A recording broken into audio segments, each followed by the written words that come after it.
संख्या सामने आ रही है। तो लगातार केस बढ़ने से अब स्थिति काफी तनावपूर्ण होती नजर आ रही है और विपक्ष भी लगातार हमलावर होता हुआ नजर आ रहा है।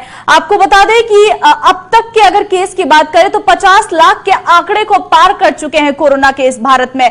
और वहीं अगर बात करें एक दिन मरीजों की संख्या में तो 80,000 से ऊपर मरीजों की संख्या सामने आ रही है। लेकिन सरकार से अगर इस पर सवाल पूछा जा रहा है तो सरकार का यह कहना सामने आ रहा है कि टेस्टिंग की प्रक्रिया बड़ी है, इस वजह से इन संख्याओं में इजाफा हो रहा है। लेकिन मृत्यु दर की अगर बात करें तो अन्य देशों के मुकाबले भारत का मृत्यु दर इस वक्त कम है, जो काफी अच्छी बात निकलकर इन सब के बीच नजर आ रही है।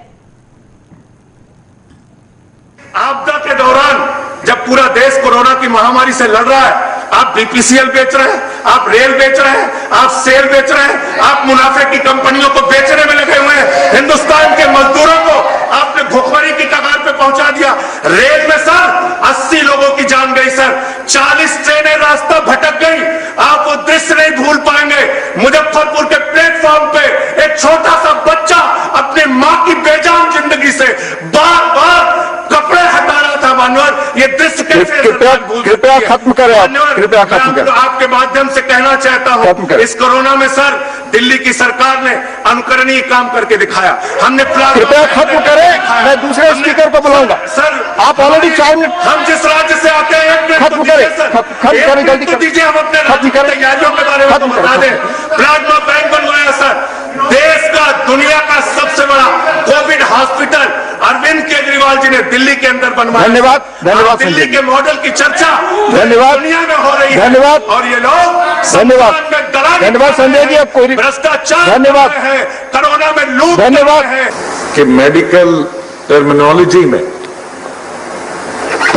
गोल्डन आवर्स पेशेंट को बचाने का एक प्रयास होता है।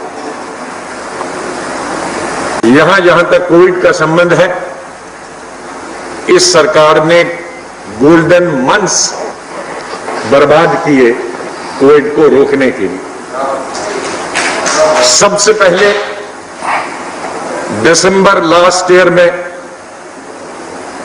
वार्निंग दी थी वर्ल्ड हेल्थ ऑर्गेनाइजेशन में, और उन्होंने कहा था कि चाइना में, हिंदुस्तान के नेबरहुड में एक मिस्टीरियस निमोनिया फैल रहा है।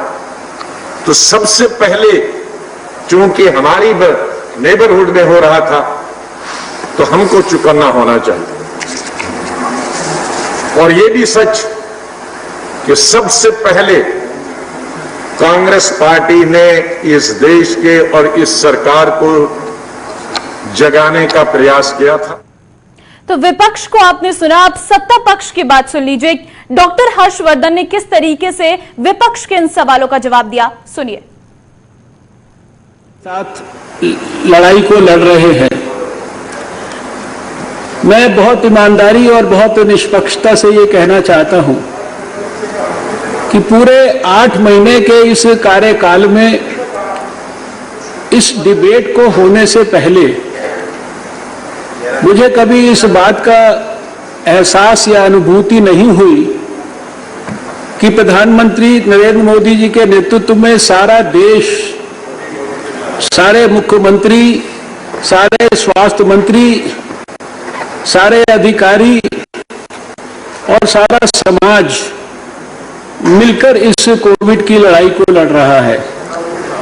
लेकिन इस डिबेट के अंदर बहुत सारे सदस्यों के बहुत सारे विचारों को सुनने के बाद मुझे लगा कि शायद ये राज्यसभा या लोकसभा का चैम्बर ही ऐसा है कि इसमें आकर हमारी जो राजनीतिक प्राथमिकताएं हैं वो शायद बहुत ज्यादा गहरी हो जाती हैं। जिन्होंने शायद इतनी गहराई, इतनी सच्चाई, इतनी मेटिकुलस तरीके से, इतनी कंसिस्टेंसी के साथ लगातार 8 महीने में इस कोविड पैंडेमिक की छोटी से छोटी बात को स्वयं व्यक्तिगत मॉनिटर किया, पीछे बैठकर एडवाइस किया,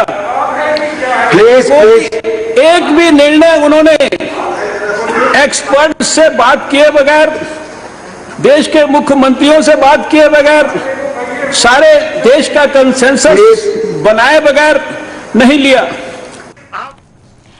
तो सुना आपने किस तरीके से विपक्ष और सत्ता पक्ष वाले लगातार एक दूसरे पर हमलावर हैं। जहां विपक्ष की तरफ से कोरोना काल में सरकार बेच रही है मुनाफे की कंपनियां, ये कहा गया, सरकार ने बर्बाद किया गोल्डन मंथ, ये कहा गया। तो वहीं सत्ता पक्ष की तरफ से आपने सुना किस तरीके से डॉक्टर हर्षवर्धन ने इस पर सफाई दी।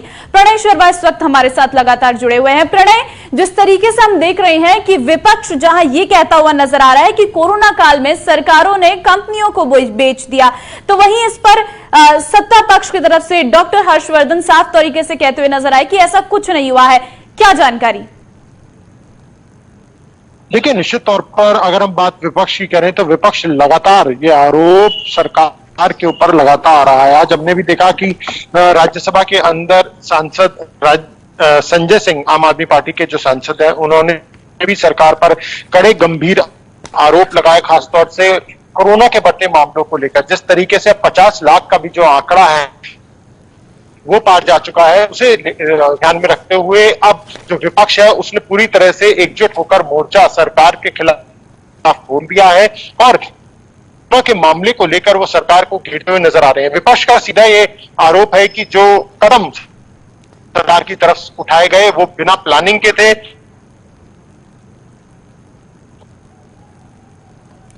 तो लगता है हमारे संवाददाता से हमारा संपर्क नहीं हो पा रहा है, दोबारा उनसे जुड़ने की कोशिश करेंगे और फिलहाल आपको जानकारी दे दें कि जिस तरीके से सत्ता पक्ष और विपक्ष कोरोना के बढ़ते मामलों को लेकर एक दूसरे पर हमलावर हैं, उस बीच डॉक्टर हर्षवर्धन का ये कहना सामने आया है कि देश को हर तरह से सुरक्षित रखा गया है। भारत ने जिस तरीके से अपने आप को सुरक्षित रखा है और दुनिया के सामने एक मिसाल पेश की है।